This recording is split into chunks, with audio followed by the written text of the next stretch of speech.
শেষ থেকেই শুরু হয় গল্পে। এত বছর পরে ও কারাগারে বন্দী থাকে নূর। বড় হয় নূরের পুয়ে। বয়স তার 25। দাহিরা তখন পৃথিবীতে ছেয়ে দেয় কালো শক্তি।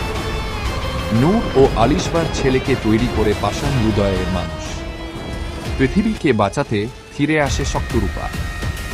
সে একা, তবে একের অধিক শক্ত রূপ তার অশুভের বিনাশে ফিরে আসে সে বারবার। শক্তরূপা ছিল একজন সপ্তরূপ ধারণ করা পরী। দাহিরাকে হারাতে ফিরে এলো সে।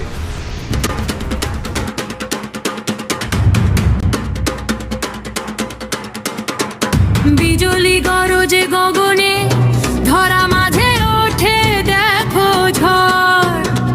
সব বাধা ভেঙে চুড়ে আসছে রূপা, অশুভেরা কাঁপে থরথর।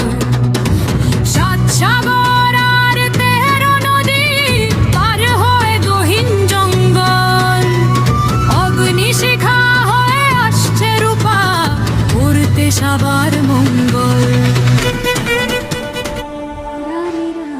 দাহিরার পাপের বিনাশ করতে সপ্তরূপার আগমন। শয়তানের কবল থেকে নূর ও তার ছেলেকে কিভাবে উদ্ধার করবে সপ্তরূপা? সম্রাট ইবনে নূর কি পারবে দাহিরার কবল থেকে বের হতে? সব ইতিহাসের পুনরুদ্ধার ও সুবিচার কি এবার প্রতিষ্ঠিত হবে? গোটা সাম্রাজ্য কি এবার মুক্তি পাবে?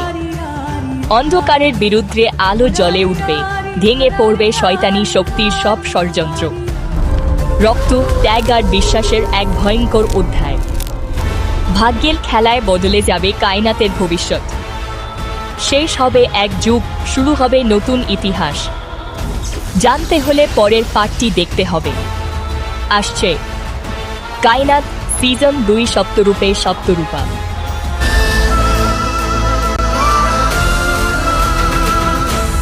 কি আছে তাদের ভাগ্যে জানতে হলে অপেক্ষা করুন আগামী পর্বের জন্য।